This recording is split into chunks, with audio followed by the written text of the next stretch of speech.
Hello my lovely English learners, welcome back to my channel.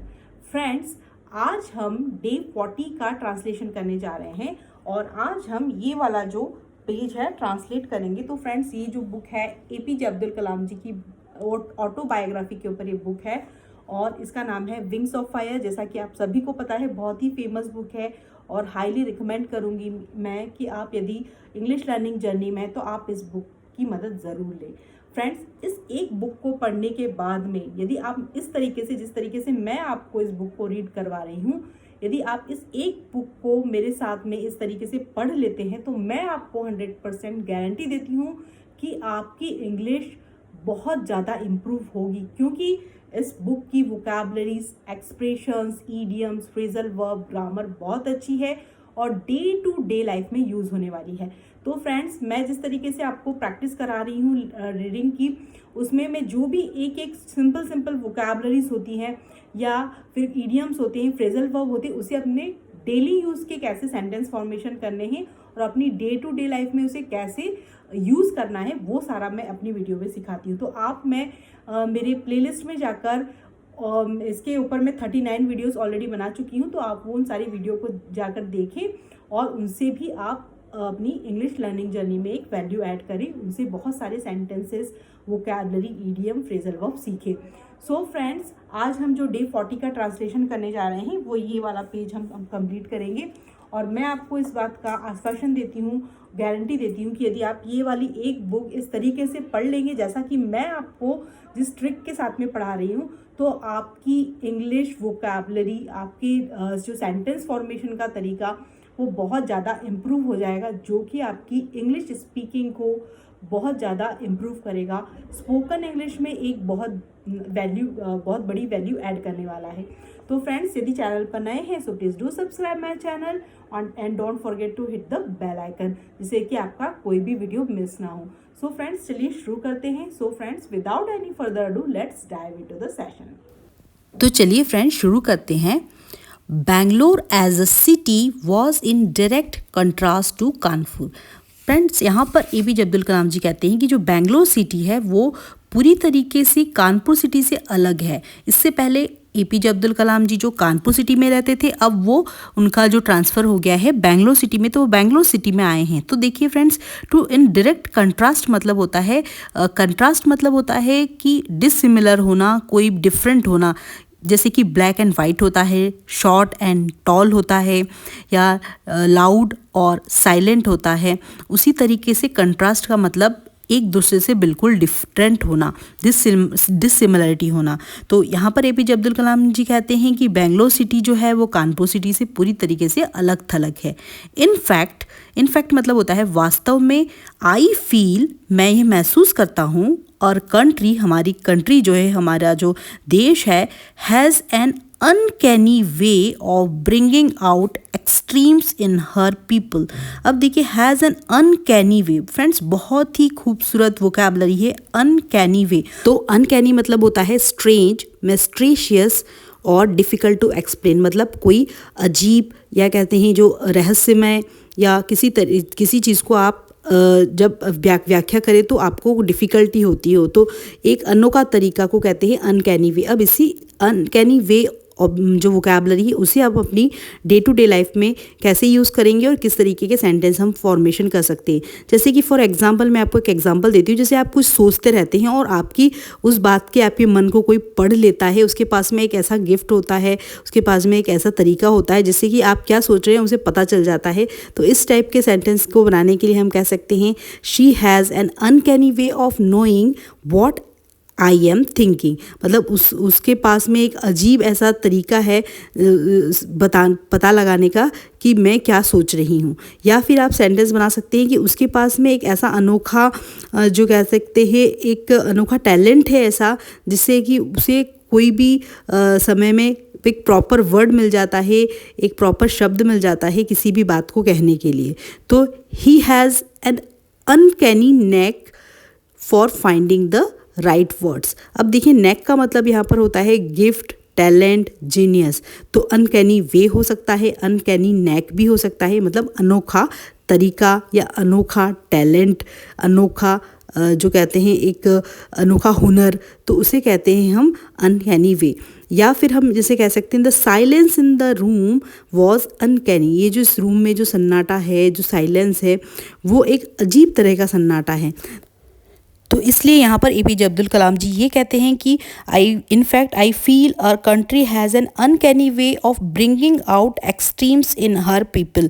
तो वो कहते हैं कि मैं ये महसूस करता हूँ कि हमारा जो देश है उसके पास एक अजीब व गरीब तरीका है जिससे कि वो कोई भी एक्सट्रीम्स को, एक्सट्रीम मतलब कोई भी चरम चीज़ को अधिक करना, एक्सट्रीम मतलब किसी भी चीज़ को बहुत अधिकता से करना, किसी भी एक्सट्रीम पर पहुँचने के लिए, उसे प्रकट करने के लिए वो सबसे ज़्यादा मतलब इस तरीके से वो कोई भी चीज़ को बहुत एक्सट्रीम में प्रकट कर सकता है। तो देखिए यहाँ पर एक फ्रेजल वर्ब यूज़ हुआ है ब्रिंगिंग आउट।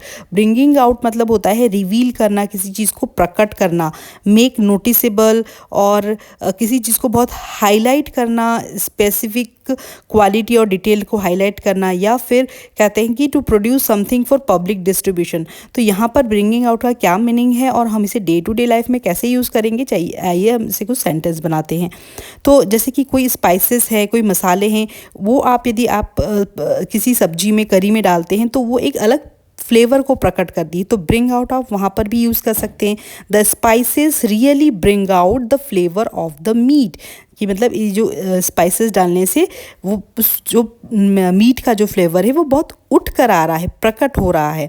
या फिर कह सकते हैं the company is bringing out a new phone next month, जो कंपनी है वो जो है एक नया फ़ोन मार्केट पर लेकर आ रही है। या फिर कह सकते हैं the investigation brought out the truth about the scandal, जो भी स्कैंडल हुआ है, जो भी स्कैम हुआ है, इस इन्वेस्टिगेशन से, इस खोजबीन से वो सच का पता चल जाएगा या सच प्रकट हो जाएगा। तो यहाँ पर देखिए ब्रिंगिंग आउट का क्या मीनिंग निकल रहा है, यहाँ पर भी ब्रिंगिंग आउट का मीनिंग निकल रहा है रिवील से या पब्लिक के सामने किसी भी स्पेसिफिक क्वालिटी डिटेल को हाईलाइट करने से। तो यहाँ पर भी एपीजे अब्दुल कलाम जी कहते हैं कि मैं महसूस करता हूँ कि हमारे इंडिया में एक अजीबोगरीब तरीका है कि कोई भी चीज़ को वो अनकैनी वे से, एक अजीबोगरीब तरीके से किसी भी चीज़ को चरम सीमा पर ले जाने की उनकी हमारे इंडिया के पीपल की आदत है। आई सपोज मतलब मैं मानता हूँ या मुझे ऐसा लगता है। तो आई सपोज देखिए बहुत ही खूबसूरत यहाँ पर एक वर्ड है जिसे हम अपनी छोटे छोटे सेंटेंस बनाकर अपनी डे टू डे लाइफ में कैसे इनकॉर्पोरेट करेंगे और अपनी स्पोकन इंग्लिश को कैसे बिल्ड करेंगे, आइए देख।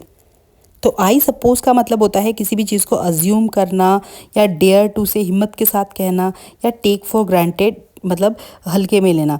तो यहाँ पर देखिए आई सपोज को मतलब होता है मुझे ऐसा लगता है। तो I don't suppose you know where he is, मतलब मुझे नहीं लगता है कि तुम्हें पता है कि वो कहाँ है। या फिर कह सकते हैं मैं इसको ट्राई कर सकता, मुझे लगता है कि मैं इसे ट्राई कर सकता था।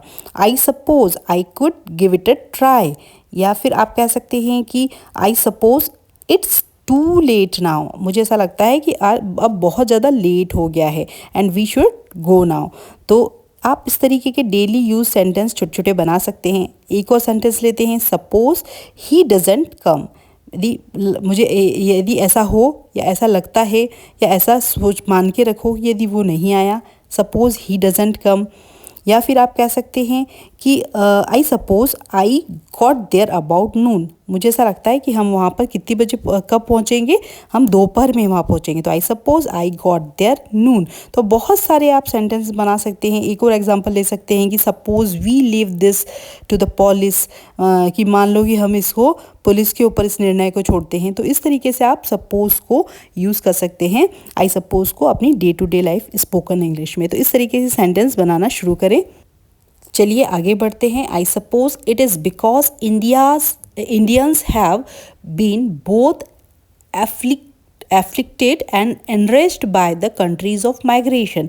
फ्रेंड्स देखिए afflicted, यहाँ पर एक और वोकैबुलरी यूज हुई है afflicted। afflicted मतलब होता है ट्रबल, बॉदर, बर्डन, डिस्ट्रेस, किसी भी चीज़ का से परेशान होना, बॉदर होना। जैसे कि हम कहते हैं ना, his younger child was afflicted with the skin disease, उसका जो उसका छोटा बच्चा जो है वो किस चीज़ से परेशान है या किस चीज़ से अफेक्टेड है, वो है स्किन डिजीज से, कोई भी स्किन डिजीज से। या फिर हम कहते हैं जैसे afflicted, they built hospital for those afflicted by leprosy, मतलब जो भी कुष्ठ रोग से पीड़ित है, एफ्लिक्टेड है, उन लोगों के लिए उसने एक हॉस्पिटल बनाया उन लोगों ने।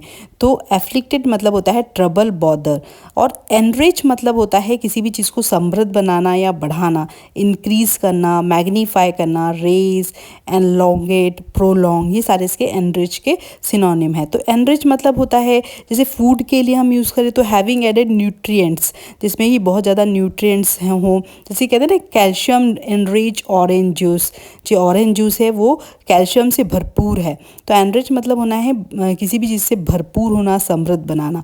या फिर जैसे हम एक और सेंटेंस देखते हैं, some brands of eggs are also enriched with omega 3 fatty acid. तो अब देखिए जो कुछ एग्स जो अंडे हैं उनके अंदर क्या होता है, ओमेगा 3 फैटी एसिड भरपूर मात्रा में होता है। या फिर दिस एक्सपीरियंस हैज़ एनरिच्ड हर, ये जो उसका जो भी अनुभव है वो उसे बहुत ज़्यादा समृद्ध करेगा, उसे आगे की ओर। तो इसलिए यहाँ पर एपीजे अब्दुल कलाम जी कहते हैं कि जो उन्हें ऐसा लगता है कि ये इसलिए ऐसा हुआ है क्योंकि क्यों इतने इंडिया के लोग एक अजीब तरीके से एक्सट्रीम पर, चरम पर चले गए हैं, क्योंकि ये वो बाहर के लोग जो हमारे ऊपर आकर जो ब्रिटिशर्स ने जो शासन किया वो उससे परेशान थे, एफ्लिक्टेड थे, उनसे बॉदर थे, और कुछ समृद्ध भी हुए। उन ब्रिटिशर्स से हमने कुछ सीखा भी है। तो इसीलिए दो टाइप का इनका जो है इंडियंस का व्यवहार हो गया है by century of migrations. Migration मतलब मूव करना, एक स्थान से दूसरी जो स्थान को मूव करना। तो सदियों से हमारे भीतर जो ये माइग्रेशंस होता रहा है, कभी बाहर के लोगों ने शासन किया है, कभी हमारे रूरल्स ने हमारे ऊपर इस तरीके से अत्याचार किया है, तो हमने उससे कुछ सीखा है और कुछ समृद्ध भी हुए हैं और हम परेशान भी हुए। तो इस तरीके का जो व्यवहार हो गया है इंडिया के लोगों का, वो इसलिए हो गया है, वो इस सेंटेंस के माध्यम से एपीजे अब्दुल कलाम जी कहना चाहते हैं। अब आप खुद देखिए कि आपने इस छोटे से पैराग्राफ से कितनी सारी वोकैबुलरी को अपनी डे टू डे लाइफ में यूज़ करने के लिए, उससे सेंटेंस बनाने के लिए कितना कुछ सीखा है। तो फ्रेंड्स चलिए इसी तरीके से यूज़ करें। वीडियो अच्छी लग रही है तो प्लीज़ चैनल को सब्सक्राइब करें और मुझे मोटिवेट करें। अब चलिए आगे बढ़ते हैं next paragraph.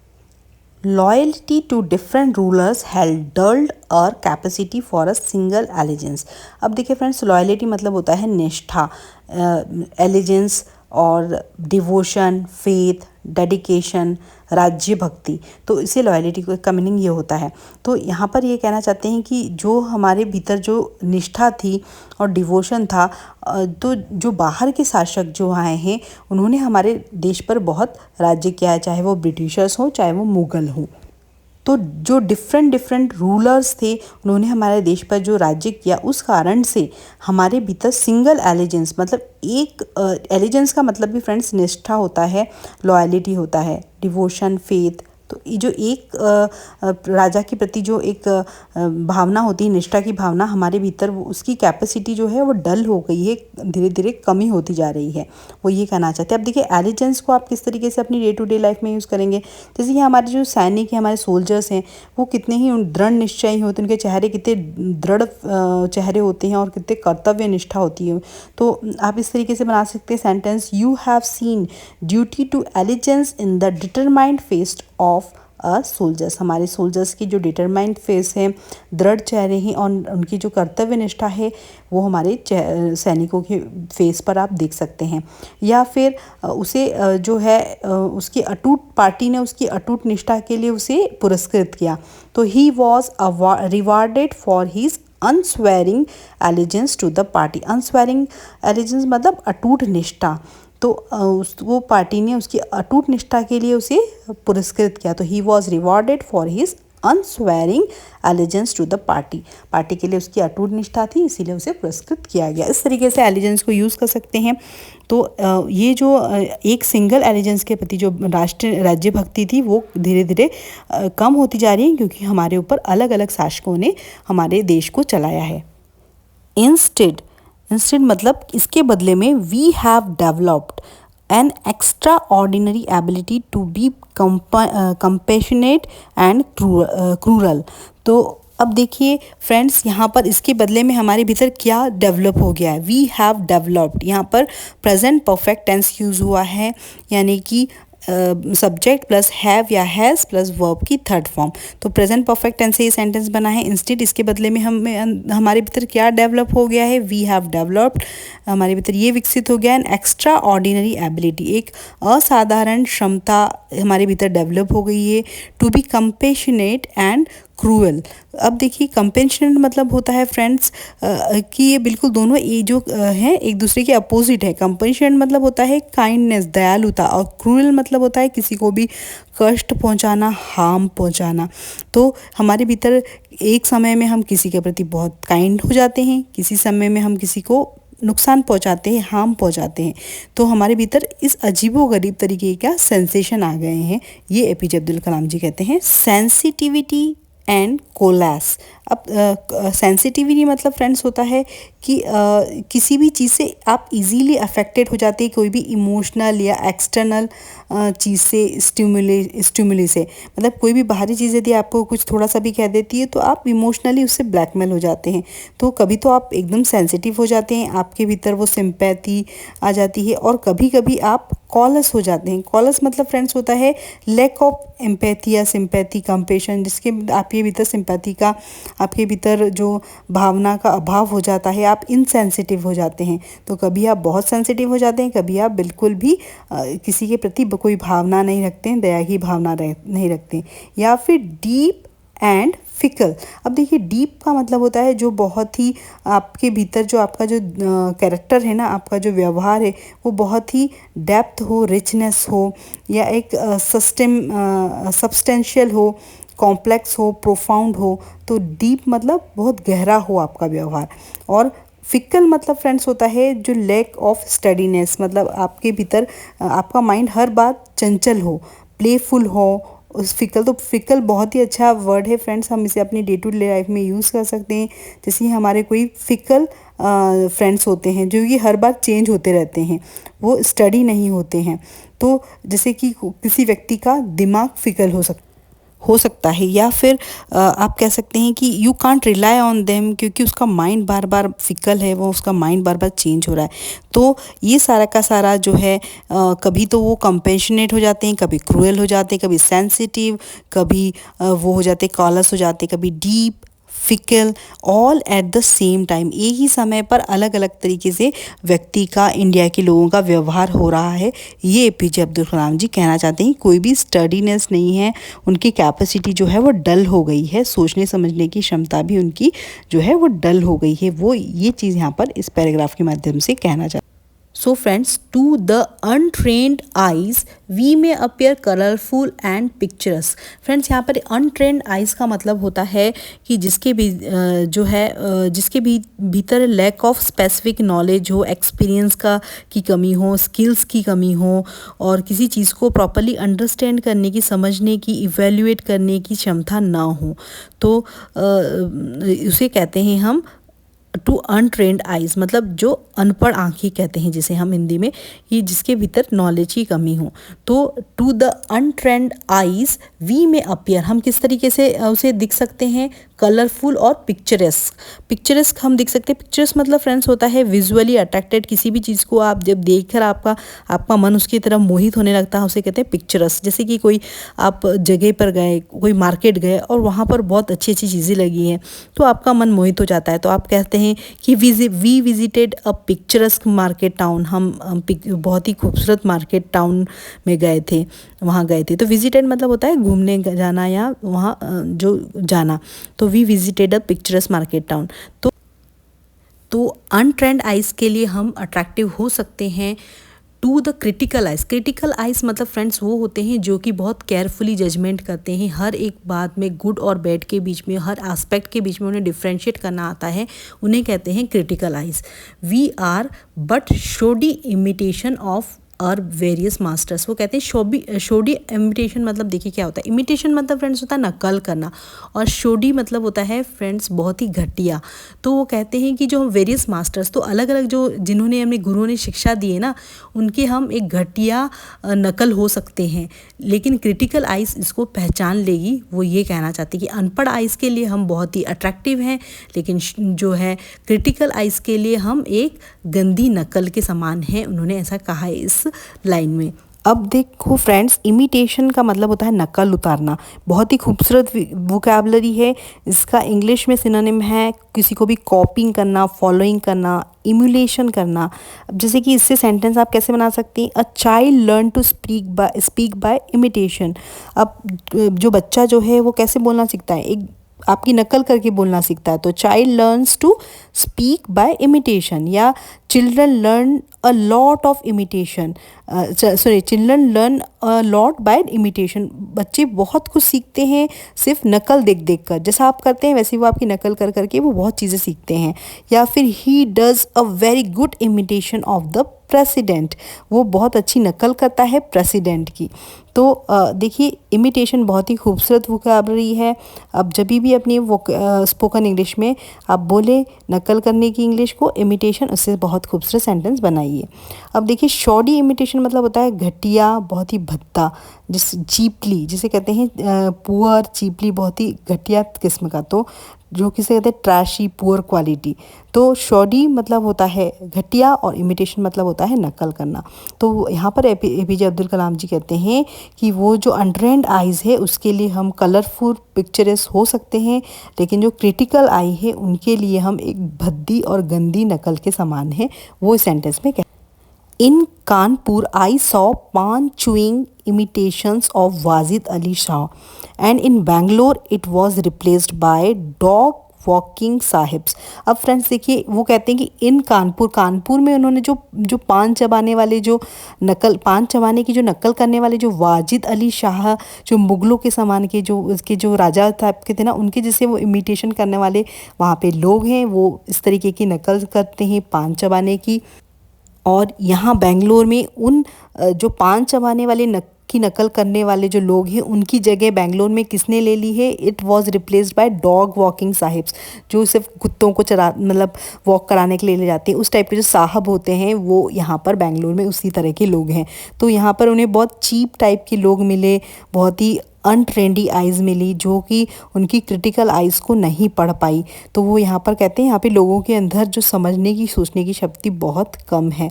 Here too I longed for depth and calmness for Rameswaram. वो कहते हैं कि जो उनका जो रामेश्वरम था वहाँ पर जो डेप्थ थी, गहराई थी, और जो शांति थी, कामनेस मतलब जो शांति, तो उसके लिए वो लॉन्ग्ड मतलब होता है फ्रेंड्स किसी भी चीज़ के लिए तड़प होना, लालसा होना, इसे कहते हैं। हमें बहुत ही खूबसूरत वोकैबुलरी, इससे भी हम सेंटेंस बनाएंगे फ्रेंड लॉन्ग से। तो उनके भीतर जो है तड़प थी और गहराई की और शांति की, जो कि उनके रामेश्वरम में थी, और उन्हें यहाँ पर कानपुर और बेंगलोर में वो नहीं मिल रही थी। तो वो उसके लिए बहुत तड़प रहे थे। उन्हें लोगों के भीतर वो गहराई नहीं मिल रही थी। यहाँ पर लोग जो थे बहुत ही ऊंचे किस्म के थे, जिनके अंदर सोचने समझने और किसी बीच की उनकी गहराई की क्षमता बहुत कम थी। वो इस पैराग्राफ के माध्यम से एपीजे अब्दुल कलाम जी कहते हैं। अब देखिए, लॉन्ग का मतलब होता है, लॉन्ग मतलब होता है किसी भी चीज़ के प्रति आपका बहुत इच्छा होना, विश होना, लालसा होना, तड़प होना। तो इसे अपनी डे टू डे लाइफ में कैसे यूज़ करेंगे? तो फ्रेंड्स, लॉन्गिंग का मतलब होता है डिज़ायरस, यर्निंग, पिनिंग, क्राविंग, किसी भी चीज़ का जो है इच्छा होना, लालसा होना। तो ये सारे सिनोनिम्स है जो कि आपको कोई भी कॉम्पिटिटिव एग्जाम में देखने को मिल जाएंगे। तो क्राविंग मतलब ही होता है लालसा होना, किसी चीज़ की इच्छा होना बहुत। जैसे कहते हैं ना, हर लॉन्गिंग आइज, उसकी लालसा से भरी हुई आंखें। जैसे कि हम कहते हैं कि मुझे उसे बहुत, मैंने देखने के लिए उसकी तड़प हो रही है, मैं उसे देखने के लिए तड़प रहा हूँ, या मुझसे उसे मिलने के लिए तड़प रहा हूँ। तो I am longing to see you, या I am longing to meet you, मैं तुमसे मिलने के लिए तड़प रहा हूँ, मैं तुम्हें देखने के लिए तड़प रहा हूँ। या फिर आप कह सकते हैं I am longing to watch your next video, मैं तुम्हारी नेक्स्ट वीडियो को देखने के लिए तड़प रहा हूँ। या फिर कह सकते हैं हम तुम्हारे उस नए बेबी को देखने के लिए तड़प रहे हैं। तो we are longing to see the new baby, जो न्यू बॉर्न बेबी है उसे हम देखने के लिए तड़प रहे हैं। तो लॉन्गिंग को आप अपनी इस तरह से day to day life English में, स्पोकन इंग्लिश में यूज़ करना शुरू करें। बहुत ही खूबसूरत वोकैबुलरी है। चलिए फ्रेंड्स, आगे बढ़। The relationship between the heart and the head of an earthy Indian has been eroded by the divided sensibility of our cities। Friends देखिए, रिलेशनशिप मतलब होता है आपके बीच में जो रिश्ता होता है। किसके बीच में रिश्ता? हार्ट एंड हेड ऑफ अर्थी इंडिया। अब ये देखिए कहते हैं हार्ट मतलब अपना दिल से और हेड मतलब अपने दिमाग से। जो हमारा जो भारत की भूमि है, अर्थी इंडियन है, वो जो हमारे भारतीय लोग हैं वो हैज़ बीन इरोटेड मतलब होता है किसी भी चीज़ का धीरे धीरे क्षय हो जाना, डिस्ट्रॉय हो जाना। इरोटेड मतलब होता है ग्रेजुअली डिस्ट्रॉय और टू बी ग्रेजुअली डिस्ट्रॉय मतलब नष्ट होना, धीरे धीरे नष्ट होना। क्यों नष्ट हो रहा है? By dividing sensibility of our cities. अब सेंसिबिलिटी मतलब होता है फ्रेंड्स देखो किसी भी चीज़ में इमोशन होना, फीलिंग्स होना, एक दूसरे के प्रति फीलिंग्स होना। तो वो चीज़ धीरे धीरे जो हमारा जो इंडिया में भी जो हमारा डिवीज़न हो गया ना हर क्षेत्र में, उस कारण से वो दिल और दिमाग दोनों जो है लोगों के बीच में डिवाइड हो गए हैं। ये हमारा क्षेत्र है, वो हमारा क्षेत्र है। कानपुर के लोगों जब बेंगलोर से कोई लोग आता है, बाहर से के क्षेत्र से आता है, तो उसे वो उस दृष्टि से रिस्पेक्ट नहीं देते। तो यहाँ पर एपीजे अब्दुल कलाम जी कहीं ना कहीं बहुत ज़्यादा मतलब अकेलापन, लोनलीनेस महसूस कर रहे हैं, इसीलिए वो सब चीज़ लिख रहे हैं कि the relationship between the heart and heads of the earthy Indians has been eroded by the divided sensibility of our cities. हमारे जो सिटीज़ का जो डिवीज़न हो गया है, एक ही इंडिया में रहकर अलग अलग क्षेत्र में जाने के बाद में लोग अलग अलग तरीके से सोच रहे हैं और अलग अलग तरीके से बिहेव कर रहे हैं। वो ये कहना चाहते हैं बहुत ही अकेलापन है, बहुत ही लोनलीनेस है हर एक क्षेत्र में जाने पर। तो हैज़ बीन एरोटेड, देखिए ये फिर से यहाँ पर हमने पैसिव वॉइस को यूज़ हुआ है। प्रेजेंट परफेक्ट टेंस में हमने पैसिव वॉइस यूज़ किया है, जहाँ पर हैज़ बीन एरोटेड नष्ट कर दिया गया है, तो धीरे धीरे नष्ट हो रहा है। तो ये कैसे नष्ट हो रहा है इसके ऊपर जिक्र नहीं है। पैसिव वॉइस के सेंटेंस में ऑलरेडी आपको इसके ऊपर वीडियो बना सकती हूँ, आप मेरे प्लेलिस्ट में जाकर ज़रूर चेक करें। तो यहाँ पर एपीजे अब्दुल कलाम जी बहुत ही लॉनलीनेस में महसूस कर रहे हैं। अब आगे बढ़ते हैं। I spend my evening exploring the garden and shopping plaza of Bangalore. अब देखिए एक्सप्लोरिंग मतलब होता है किसी भी चीज़ को सर्च करना, किसी भी न्यू टेरिटरी को, नए क्षेत्र को एक्सप्लोर करना, खोजना, छानबीन करना। और देखिए आई स्पेंड जो है, स्पेंड का सेकंड फॉर्म ऑफ वर्ब है, जिसका मतलब होता है समय बिताना। तो उन्होंने अपना जो इवनिंग जो है अलग अलग दूसरे गार्डन में और शॉपिंग, जो बेंगलोर में जो शॉपिंग प्लाजाज थे, मॉल थे, वहाँ पर जाकर उन्होंने अपना समय बिताया, ना कि उन्होंने लोगों के बीच में समय बिताना महसूस किया, क्योंकि उन्हें वहाँ के लोग इतने मतलब बहुत क्रिटिकल लोग लग रहे थे, इतने सेंसिबल नहीं थे लोग, इतनी आत्मीयता नहीं थी, उन्हें फील नहीं हो रही थी। तो फ्रेंड्स यहाँ पर देखिए इस एक्सप्लोरिंग से ये सेंटेंस बनेगा कि children love to go exploring. बच्चों को खोजबीन करना बहुत पसंद होता है, तो children love to go exploring. या फिर कह सकते हैं they spend months exploring and mapping the area. उन्होंने महीनों गुजार दिए मैपिंग करने में, उस एरिया के, अनफैमिलियर एरिया के को एक्सप्लोर करने में, खोजने में, उसका मैपिंग करने में। या फिर जो, तो इसका मतलब होता है फैमिलियर जो टेरिटरी होती है उसको डिस्कवर करना, एडवेंचर करना। तो एक्सप्लोर को आप इस तरीके से अपनी डे टू डे लाइफ में यूज़ कर सकते हैं। तो एपीजे अब्दुल कलाम जी ने बेंगलोर के गार्डन और शॉपिंग प्लाजा में जाकर अपना जो शाम का समय स्पेंड किया। The workload at the aeronautical development establishment, ADE का ये फुल फॉर्म है, during the first year of its inception was quite light.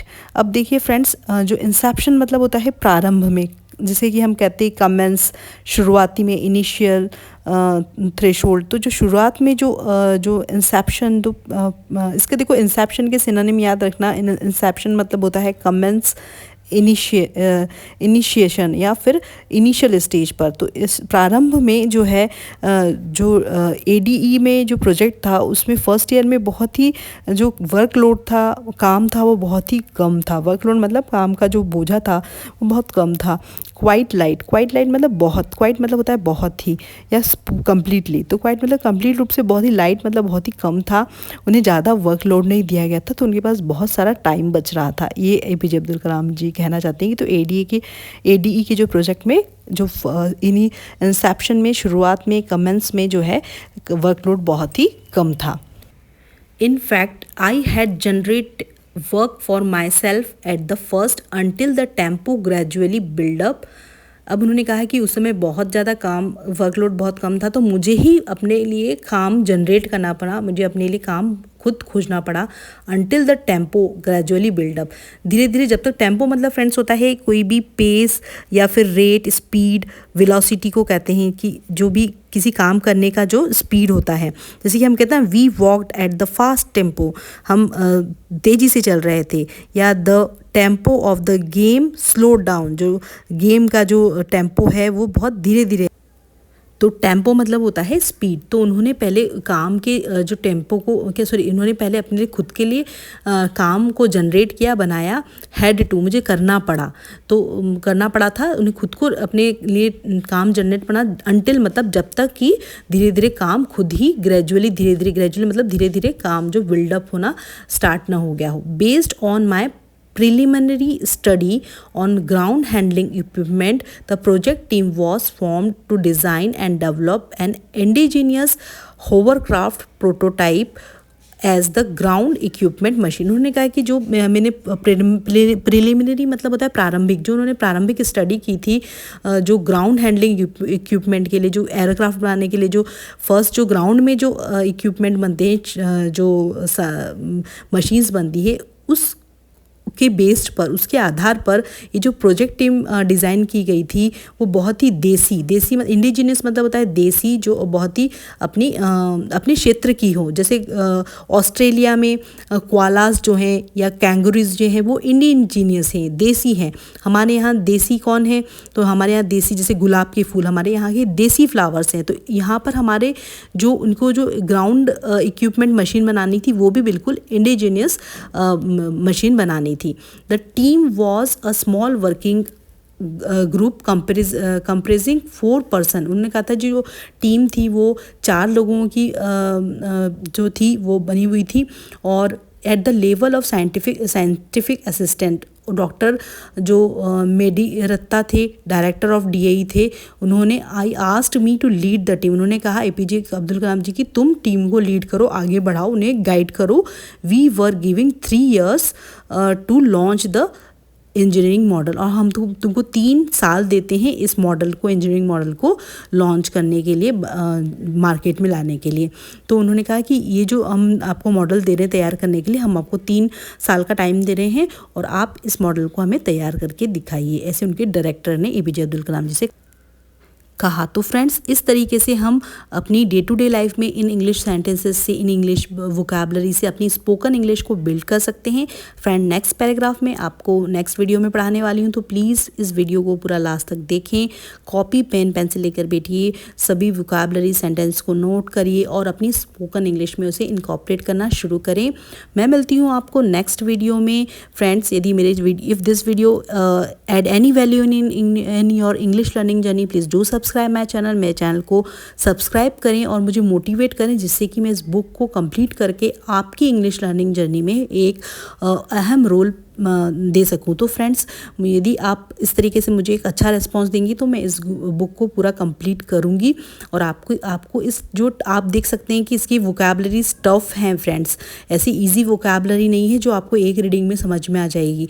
तो मैं इसको बहुत अच्छे से ट्रांसलेट करके इसके वर्ड्स के वोकैबुलरीज, ईडियम, फ्रेजल वर्ब को भी आपको डे टू डे लाइफ में कैसे यूज़ करना सिखा रही हूँ।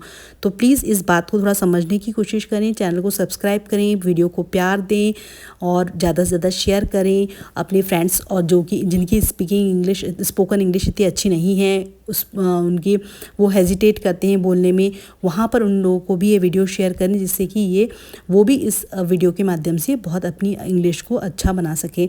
तो फ्रेंड्स, मैं मिलती हूँ आपको नेक्स्ट वीडियो में नए लेसन के साथ में। Till then, keep learning, keep watching, keep growing. Thanks for watching my videos.